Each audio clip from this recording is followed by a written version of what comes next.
Hi, thank you so much for coming back to the Let It Go, Flow and Grow podcast. My name is Rubes, and today I'm going to be talking to you about Clairabilities.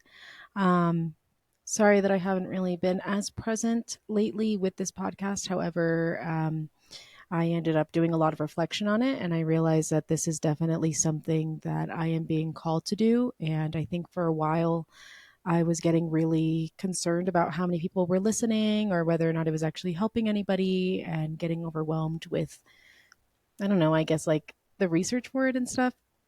But as I am researching more now, I've decided that I don't need to take it, I guess, as seriously and that I can do whatever I want with this podcast because it's my podcast.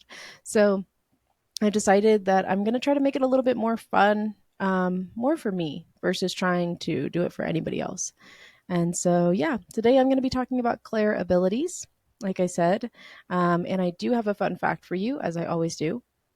Sorry, I have like a seed in my teeth because I ate a bagel right before I started this.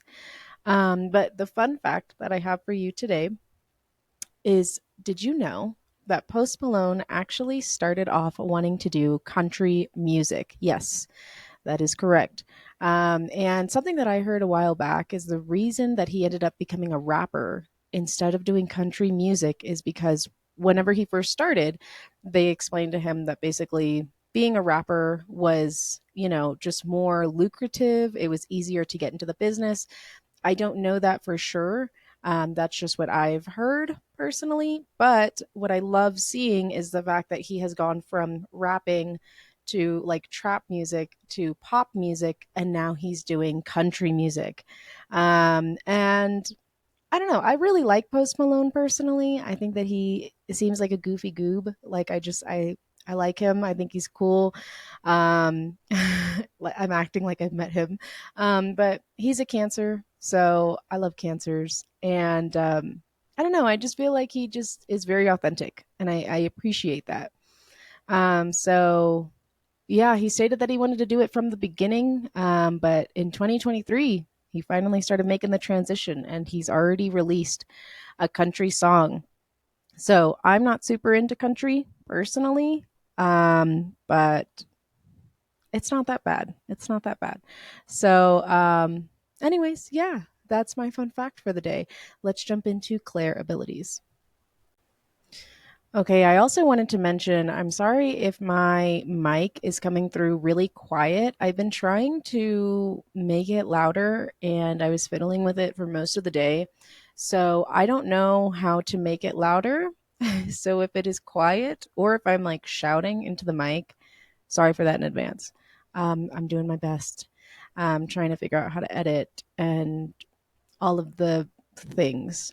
So moving forward, I'm going to jump into Claire abilities. So let me start off with the fact that back in 2017, whenever I first started my spiritual journey, I was very interested in like psychic abilities, Claire abilities, things along those lines. And I ended up going to this cafe that was a bookstore as well. It's still around. It's called Mutiny Cafe. It's in Denver. I know they've moved, but I ended up getting a book there called The Intuition Guidebook, which is how to safely and wisely use your sixth sense. It's a book by Cindy Dale.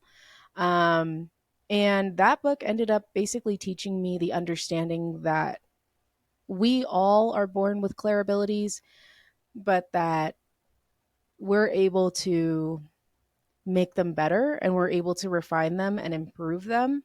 Um, and so that kind of started and spiraled like refining my spiritual abilities. And it was a really interesting book to read at the time, I remember.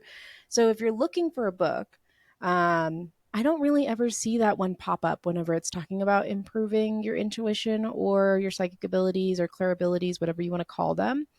So I definitely recommend it.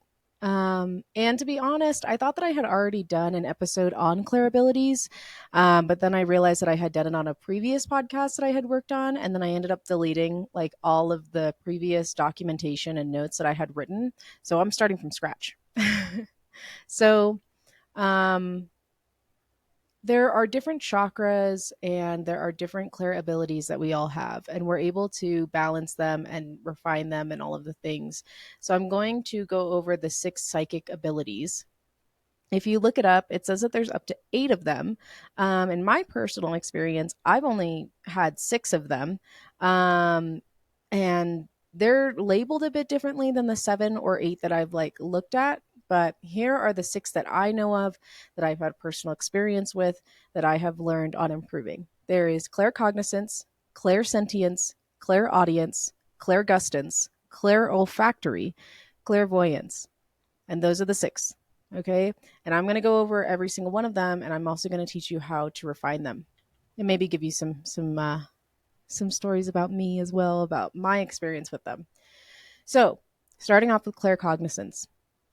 Claircognizance, this is all about clear knowing. So with claircognizance, you might just kind of know that things are going to happen before they happen, without them being directly told to you, like in the waking world. So for example, you might meet someone and you just kind of like know things about them immediately off the bat, or you might like know that a car crash is about to happen whenever you're driving in traffic, and you just know it's going to happen, so you stop, right? Like you slow down and you like save yourself from that car crash. But going back to whenever you meet someone and you might just know things about them, there's actually a game that you can do, like a not like a game that you can buy. This is just a game that I've told other people about because I have practiced it myself. But basically, it is a game where you sit down. I feel like I've talked about this on the show, but I don't know. Where basically you sit down and you people watch. One of my favorite activities, people watching. I love people watching. And so just by people watching or like meeting people, you can try to piece together people's stories based off of your first glance at them.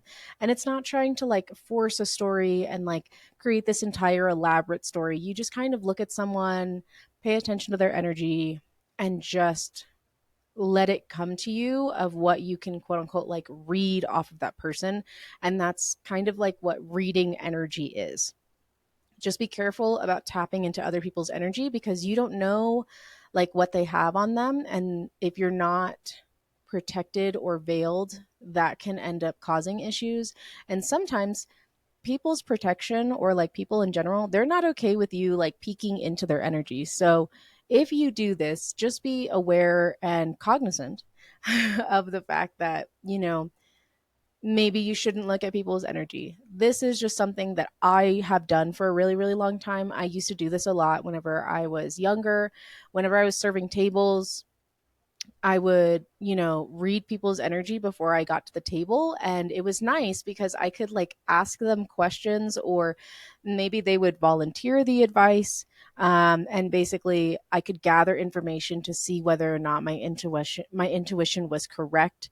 Um, which is always fun because then it's like, oh, wow, like that was my intuition. That wasn't just my ego telling me about that.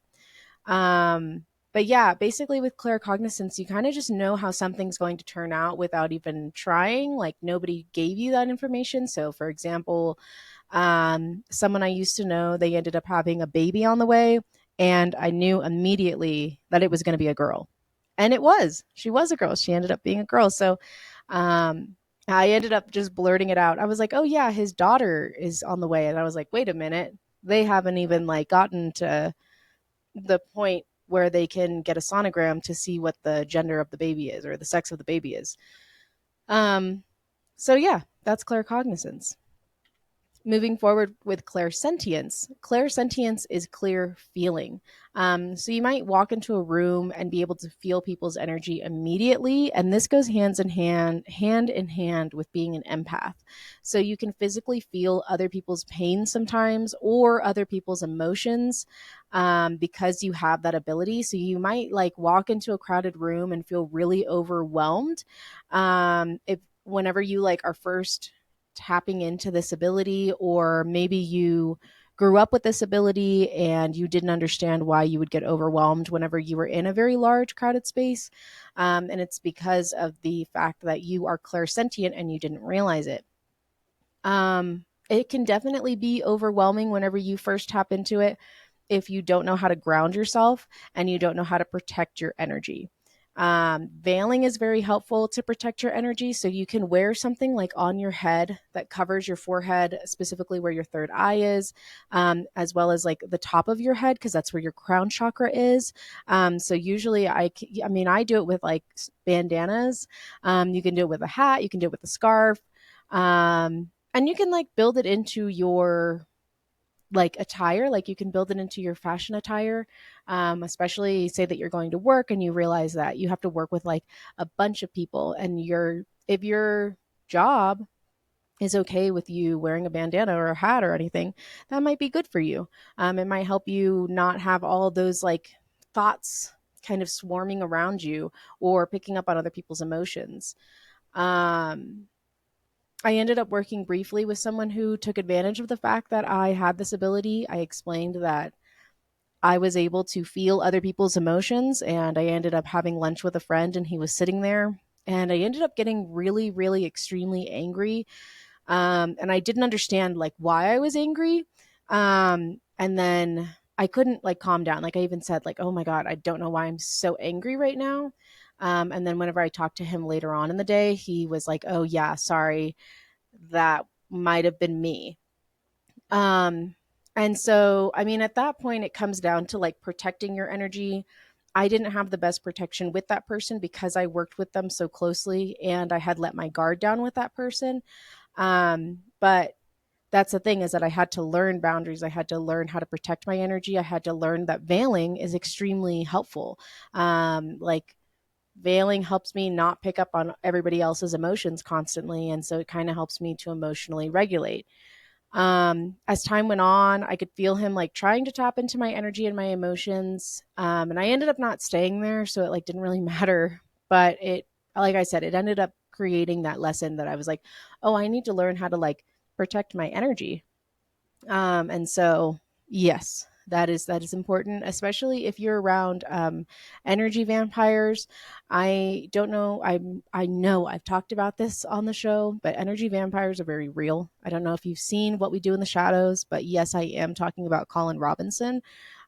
He's a character on the show, and basically he talks of, or even emotional vampires. That's on the show as well. Basically, they drain your energy just by being near you.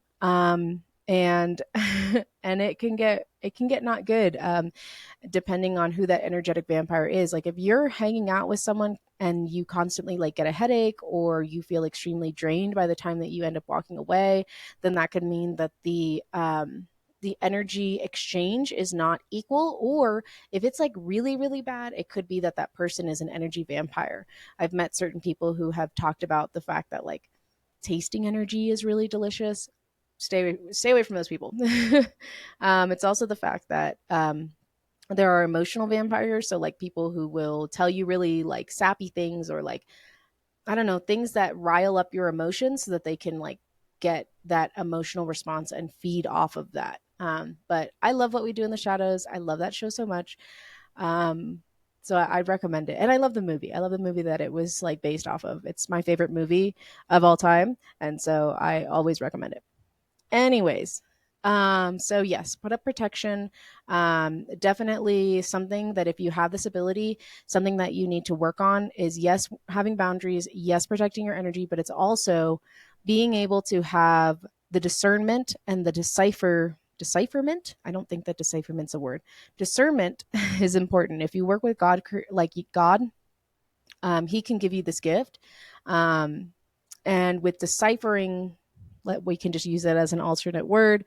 Basically, just understanding like whose emotions or thoughts that are coming into like your kind of wavelengths, with like the radio frequencies that you're like tapping into, basically, like with your mind. I know that sounds woo woo, but welcome to the podcast.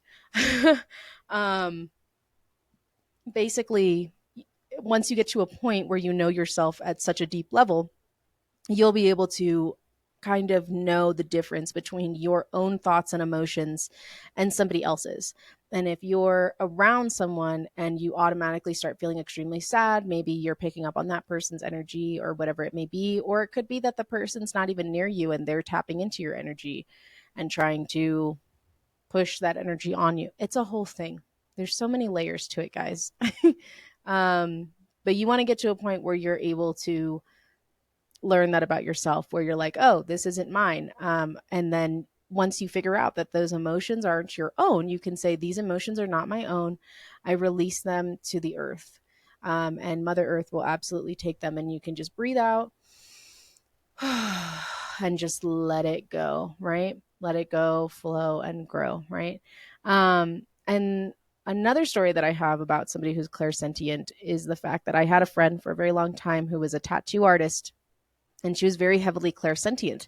And she would always say that she knew that whenever I had arrived, because she could feel my energy, because I have very strong energy and I have very bright light. And so it kind of sucked for her to be a tattoo artist, because she was able to physically like feel people's pain at times. And so she would push for like numbing spray, because she could physically feel the pain, which sounds terrible. I would absolutely hate that. um, but I'm hoping that she's doing very well in life. And there was another girl that I gave a lift ride to who said that she could feel my energy outside of the car before she got in. She said that it was very warm and inviting, and that made me feel good. I was like, oh, thanks. But I hope that she listens to the podcast still. I don't know. I hope so, but I that is like ingrained in my mind. She's like, I knew that it was going to be a good ride because like I could feel your energy before I even got in the car. So she's probably clairsentient. She doesn't even realize it. Something else that I've noticed with people who are clairsentient is that they're usually healers. So it just kind of comes naturally to them. It comes naturally. It just comes naturally to them. So that's why it's important. And this is for anybody, but it's really important for people who are clairsentient to do energy cleanses and to learn how to basically like wring out your energetic sponge, as I like to say. Because if you're healing others, by just existing in the same space as them as you are created to do, then it can become very exhausting after a while. It can become very draining. So it's very important for people who are healers and clairsentient to wring out their energetic sponge by doing that energetic healing that I've told you about in previous episodes of doing those meditations. They're only 5 to 10 minutes. I did one with my grandma a couple weeks ago, and she felt so like renewed. It was awesome to watch. Sometimes we're just carrying around a bunch of like gunk energy, and we like don't even realize it. And we're like, why are we in a bad mood? And it's like, oh yeah, because we haven't taken like an energetic bath. There's also a lot of like discourse going around about energy cleansing, that I saw online. I don't know if it's rage bait. I don't know. It ended up bothering me like so badly that I ended up like scrolling away from the video about not cleansing your energy. And I had to like scroll up through like 5 videos. And I left a comment that was like, hey, so cleansing your energy is like basically the same as taking a bath. And I don't understand why people are so against cleansing their energy. Like it's not about being pure. That's not what it's about. It's about taking a bath. It's about taking an energetic bath. That's all. So a good way to cleanse your energy is just meditate. You can use smoke smudges. You can do whatever you feel is like right for you. I think that being out in nature and like hugging trees is a wonderful way to cleanse your energy. But that's what I got to say on that. I'm not even going to like give that more energy because it just felt like it felt like such rage bait. And it just bothers me every time that I think about it. So, a good way to refine clairsentience or empathy in general is to picture what the other person feels like by stepping into their shoes. So, if you're trying to become more clairsentient, you can physically picture yourself stepping into their shoes and understanding the things that they have gone through and what they are going through that day. I used to do that a lot, as I would picture myself like stepping into their shoes and seeing things from their perspective, which is really helpful for refining your empathy, but also your clairsentience if you're trying to improve that ability. Just be careful with this because sometimes it becomes overwhelming. So make sure to learn to shield your energy. Sorry if it feels like I'm rushing through these. I'm really not trying to like rush through these. Um, you know what? I feel like I'm just being self conscious, so I don't mean to be self conscious. um, because I'm doing this for me. Okay. Anyways, moving on. Okay, so we've gone through claircognizance, we've gone through clairsentience, and another thing that I want to mention is that I'm going to be putting the comments on pretty much on all the episodes, and I'm gonna be. I know that I'm gonna I'm gonna upload this on YouTube and I'm gonna upload it on Spotify, and with Spotify they let you like have comments on. So I've decided I'm gonna do it. You know what? So if you guys have any questions, feel free to like ask them on Spotify or on YouTube, or you can email me or Instagram or whatever it may be. I'm not very good with social media because I'm kind of old. Actually, I'm really not that old. I'm just really not a big fan of social media other than TikTok because, yay. Anyways, so let's move forward. Okay, so clairaudience. Clairaudience is my favorite one. Okay, and I'll tell you why. It's because that's the one that's like my main gift is clairaudience. Okay.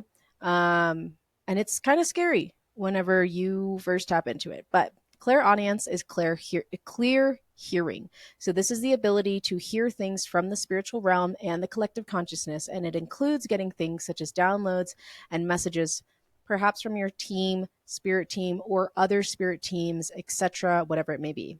This personally, like I said, it was really scary for me whenever I first tapped into it for a lot of reasons. Um, a lot of people, I think, tap into it gradually, unlike me, who ripped their like third eye open by doing a lot of psychedelics. And don't do that. I was also trying to like rip my third eye open, even though I had been warned to not do that multiple times. But let me tell you why you shouldn't do it. You will go into psychosis. So please be careful. Like with psychosis, that is whenever you basically are not able to ground your energy and you're like, basically, it's like your soul is like, how do I explain this? It's like a fracture of your soul in a way. It's really scary. You don't want to be in it. Just take it day by day. And I'm gonna do a whole episode on chakras as well, which includes the third eye. So just be careful. It will come. You don't even like need your third eye open to refine these other abilities. So I think that's important because I didn't realize that. And I was like, I want to do this, and it doesn't matter. The point is, it was also just a not good time in my life. Like I was just doing like a bunch of drugs and alcohol, and it just wasn't good. Like that, I went into like a drug induced psychosis and it was not good. But with that, I ended up opening up my clairaudience, which, like I said, is supposed to be gradual. It's not supposed to be ripped open because it can get really scary.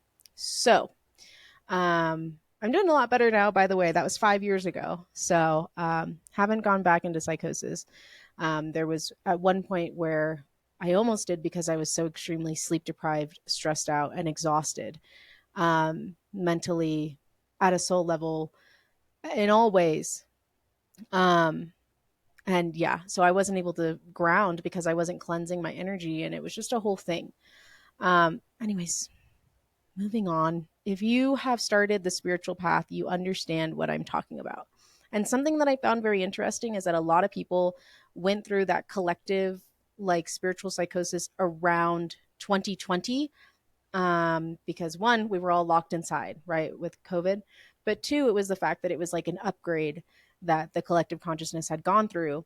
And so I'm like seeing it again. It's very interesting to watch like the different waves. And something else that I was thinking about um, is the fact it's interesting to watch who got sober and who didn't, because I feel like there was definitely like a collective shift specifically in my generation and around my generation that we like there was like half of us were like, no, we're not doing this anymore, like we're going to get sober and we're going to get better, and the other half was like, no, I can't, and so I'm just not going to.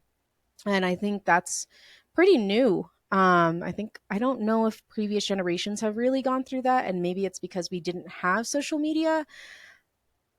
But okay, now I'm rambling. So anyways, okay, so a lot of people with clairaudience will hear songs playing in their mind that means something, or they will hear messages in songs on the radio, etc. So that's important. I think music is a really good way for like clairaudient people to get messages. Sometimes you can like ask your spirit team out loud, And be careful with like your phone and stuff, especially if you have social media, because your phone is always listening to you and collecting data. I know that sounds like conspiracy. No, I like really mean it. Like TikTok is constant. Like if you have that app or Meta or anything, those apps are constantly listening to you and like picking up data. So if you're talking about something out loud, it's going to try to give you an ad about it later, or it's going to try to like give that to you later in your feed because it's like, oh, this person was talking about this. Let's try to sell them something on it. So, just be wary of that. It makes me feel like that always makes it like I just heard in the back of my head, Big Brother is watching. I don't know if you've ever read 1984. It's a really good book. And if you haven't read it, you should. I've been wanting to reread it more lately because I feel like it's a little bit more, what's the word I'm looking for? Relevant lately. That and V for Vendetta. Take that as you will. Anyways, so with Claire Audience, yeah, you might hear a song that has a message for you, or maybe you're wondering about something, and then you turn on the radio, and boom, a song answers the question for you. Or you'll hear songs in your brain, or on the radio, and it reminds you of a person, and then later on that person reaches out. A lot of times, for a long time, I woke up with like the radio playing in my head. Like I'd have, and this still happens. And I was talking to my good friend about this the other day. Is that I'll just wake up and I'll hear songs, which is not a bad thing. I like listening to the radio in my head in the morning whenever I wake up, but usually it's because it'll have a message with it. So I was explaining to her, she was like, I keep waking up with these songs in my head and they're just playing on repeat, on repeat. I'm like, well, you should look up the lyrics of that song, because it probably resonates. It probably is what your soul or your higher self is like trying to tell you, which is true. So, anyways, unless it's like an earworm, and like hearing a song on repeat that you haven't listened to in a really long time, those are two different things. Like an earworm is like you heard the song, and once you hear it, okay, now it's replaying. That's different than like you woke up, you haven't heard this song in like 5 years, and and it doesn't even have to be 5 years, but it's just like, why do I keep thinking of this song? It keeps coming up, and then you turn on the radio and it's playing, and it's like, okay, obviously I need to like look at the lyrics of this and see if it resonates because maybe it has a message. And I have a question. Have you ever had a full conversation with yourself in your mind, like with your inner monologue? Something that I found out is that I found out that some people don't have inner monologues. Do you know how, like, that's just so wild to me? Um, it's just so wild to me that some people don't have inner monologues. Nothing wrong with that. It's just like, oh, so it's just quiet up there. But the thing is, if you have an inner monologue and you're talking to yourself in your mind, and that other part of you that's like talking to you has a really good point, you're probably clairaudient. You're probably talking to your higher self or God or your spirit team or whoever. It's not always the case. But yeah, that's the reality of it. You might also be able to get clear messages in your mind about other people or situations, but be careful because there are trickster spirits out there, there's demons out there, there's entities. So just be careful. There's also anxiety. Usually, I know if something is anxiety or not my intuition or it's outside of me, if it starts with the word what if. Okay. It's very important to build a strong relationship with yourself and with spirit, aka God, whoever you work with.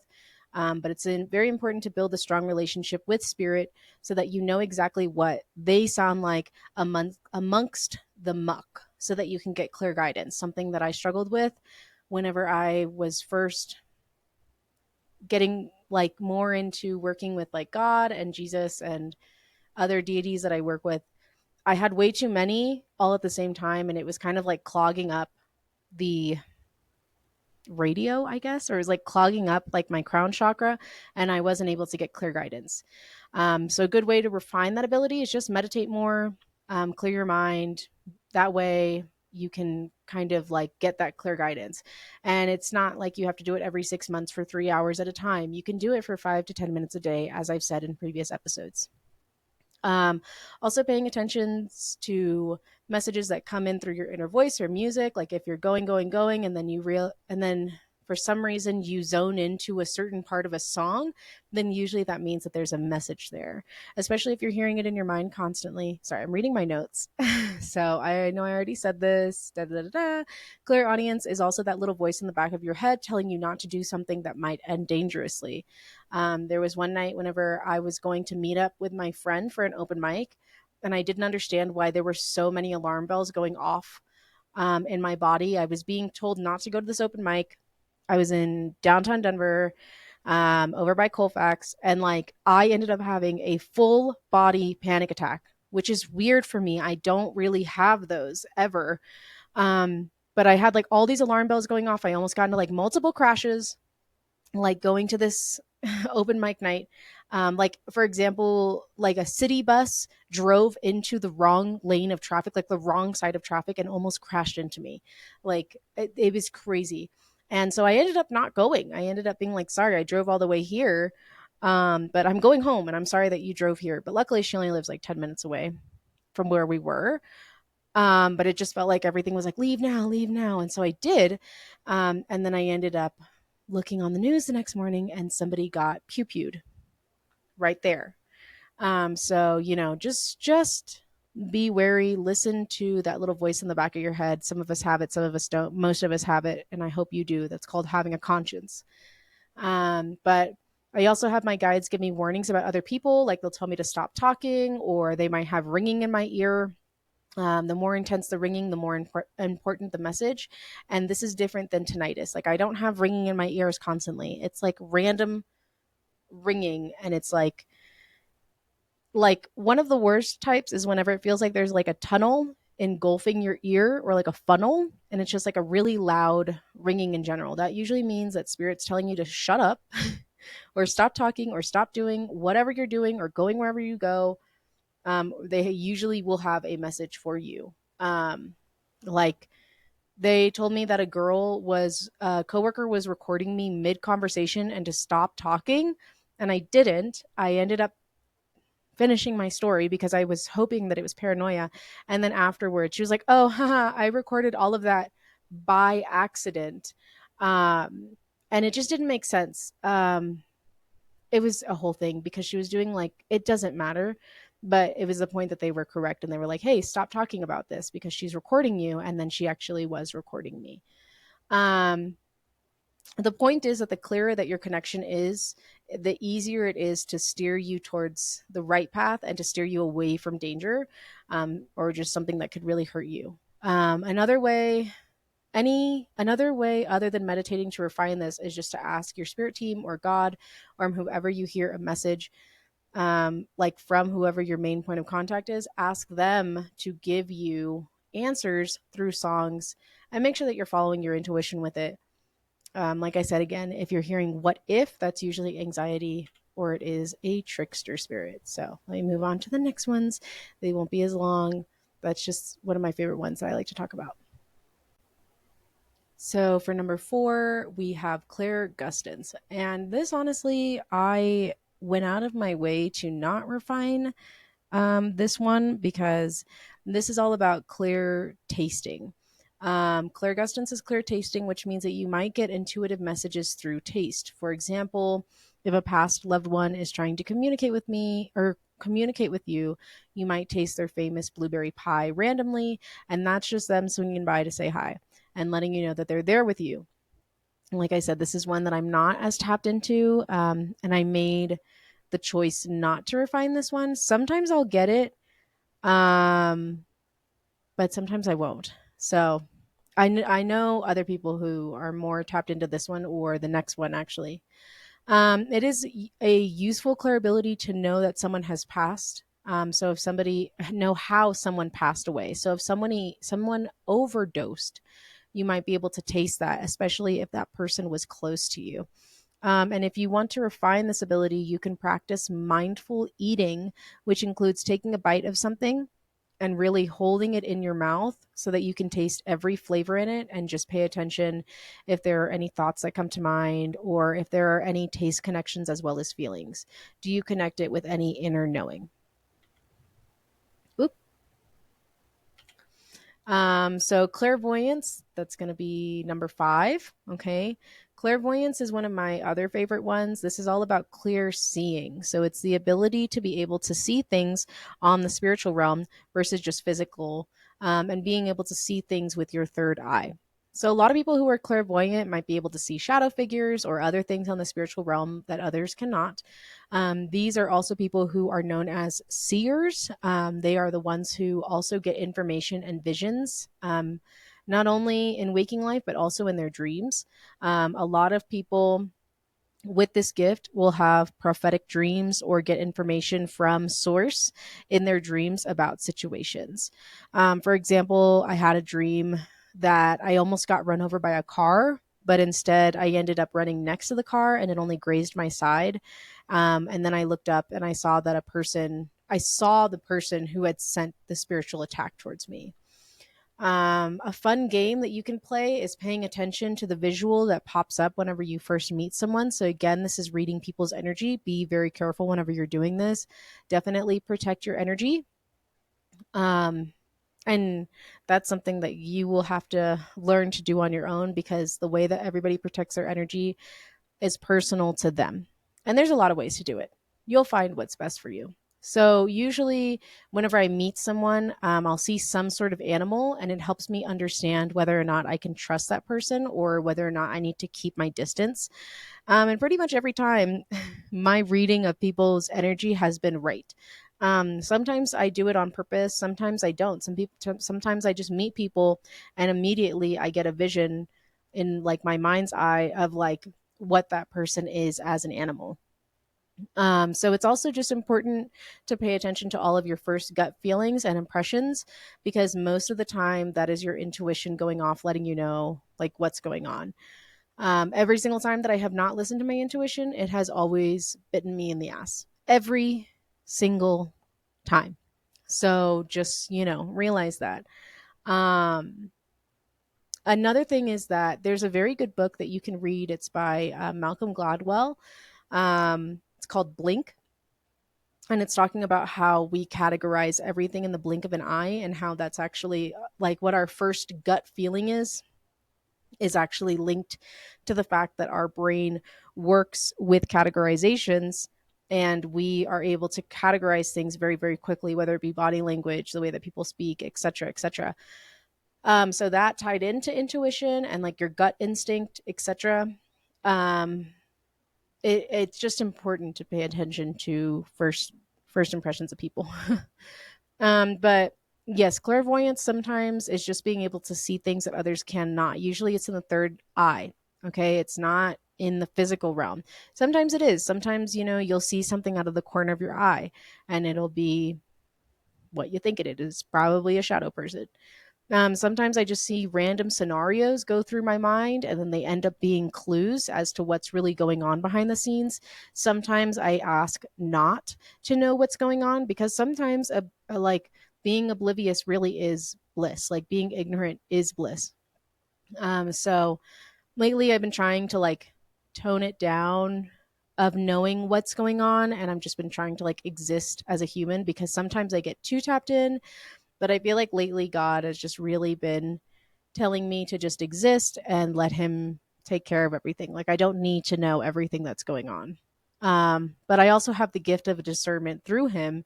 So sometimes these gifts come a lot easier because of that connection. And like I said, if you work with God or with Source, they can give you that gift. But it also comes at like the cost of having a relationship with him or them or however you want to categorize source, spirit, whatever you'd like to call them.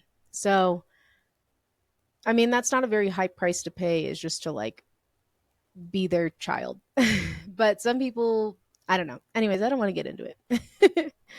Anyway, so for a conclusion, as we wrap up, I just want to point out that you can tap in and refine all of these different abilities since we all come from source and we are all source's child. We're like, and I know that I've talked about this, it's just that this is my belief, is that we're all fragments of a larger child and that child is God's child.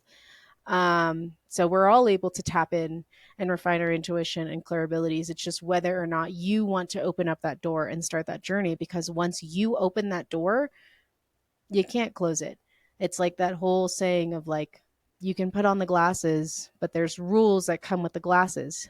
You can never take them off, and you can never force somebody else to put them on. So, another thing is that we all have different gifts, right? And so some gifts might be stronger than others. Like you might just have more natural abilities with some gifts than others.